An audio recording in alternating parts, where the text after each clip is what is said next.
Hey everyone. So in this lesson we're going to go over performance testing. This is one of the most major, more important types of testing that there is out there actually. You're going to see a lot of jobs that ask for performance testers or they want like regular functional testers that know how to do performance testing. So let's go over it real quick. Performance testing encompasses a whole lot of different types of testing. That is a load testing, stress testing, spike testing, endurance, mostly known as soak testing, scalability testing, and volume testing. Now, what are these? Like load testing usually tests how the system performs under normal and expected load. Like, for example, checking how a website would handle 1,000 users on at once. Okay, that's like a normal load. Stress testing, it puts the system under extreme load to see its breaking point.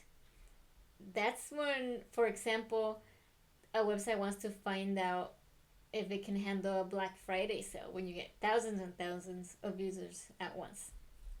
So that's stress testing. Um, Spike testing is when the system reacts to sudden spikes or jumps in users or traffic. So, for example, a ticket booking site, when it has concert tickets that go on sale, you're going to see a spike in traffic at a certain time. Endurance testing or soak testing is when you run the system under constant load for a long time to check the stability. For example, running a game server for 24 hours to detect memory leaks. Um, I'll tell you guys a funny story. Back when I tested video games, there was this tester, this Asian guy that used to be sleeping on top of the keyboard the whole time. And my boss would go and like kick his chair and scare him and wake him up. And he'd tell him, wake up, what are you doing? And he'd tell him, I'm soak testing.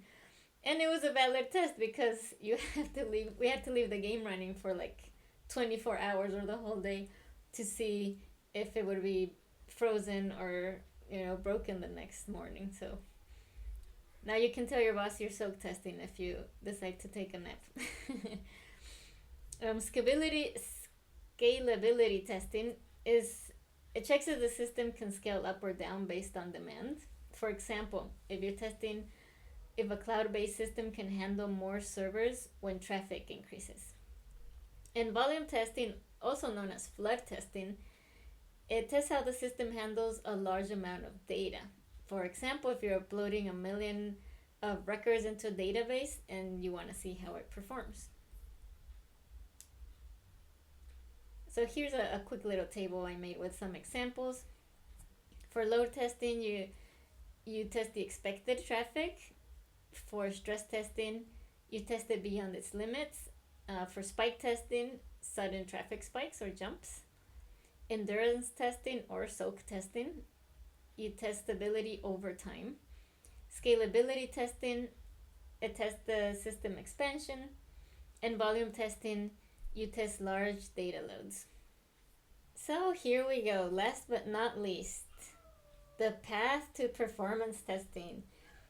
And to be a performance tester, you gotta know your load, stress, soak, spike, scalability, and volume testing. And don't worry, guys, this will be available as a PDF in the resources so that you can download and print this and put a little check mark next to each step as you go through learning these things. So first, you gotta learn networking concepts and API testing. Now, API testing is very important if you want to find the job easier because even regular functional testers, manual testers, sometimes they require you to know API testing. Example, HTTP, HTTPS, and API, what it means, it's backend testing. You gotta make sure the information is received in the backend. REST testing, SOAP testing, GraphQL, those are all part of API testing. Some of the best SOAP testing tools are SOAP UI, Postman, and JMeter.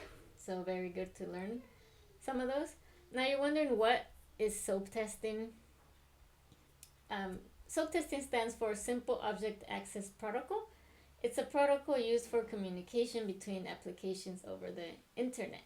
So it's the process basically of testing SOAP-based web services to ensure they work correctly. And what do you test in SOAP? You test the functionality, like does the SOAP service work correctly? Performance, of course, how fast does it respond under load? Security, is the data transmission secure? And compliance, does it follow SOAP standards? So when you're testing SOAP testing, you're like sending a SOAP request. It uses an XML format to communicate with the web service, and then it receives the SOAP response. The server replies. You verify the response, check if the response is correct, secure, and fast. So SOAP testing is it's something that can be performed by both functional testers and performance testers. Okay, so then it would be very helpful if you learned some basic scripting, Python, JavaScript, or Java, because a lot of these tools require sometimes specific scripting languages. For example, Java is for JMeter and Gatling. JavaScript is better for K6. C is better for Load Runner, stuff like that. So depending what they use at the company you're gonna work for, then unfortunately you're not gonna know what scripting language you need to learn until you know what they're using. So it's better to kind of know at least two. Database testing, SQL queries, and indexing. Of course, if you're familiar with basic SQL, you'll be fine. Some performance testing tools that you should take courses on: JMeter, Load Runner, Gatling, K6. JMeter and Load Runner being some of the most widely used out there. Performance monitoring tools and analysis tools, like monitoring tools like New Relic, App Dynamics, and server logs like Splunk, ElkStack. All of these are their own course. Learn how to analyze data like JMeter and dbeaver are some of the most widely used. And of course, cloud and CI/CD integration like AWS, Azure, GCP, Jenkins, GitHub, Docker. Get familiar with all of those, and you will be right on your way to becoming a performance tester. And last but not least, of course, I will tell you where to get certified, but that will be in the How Do I Get Certified lecture.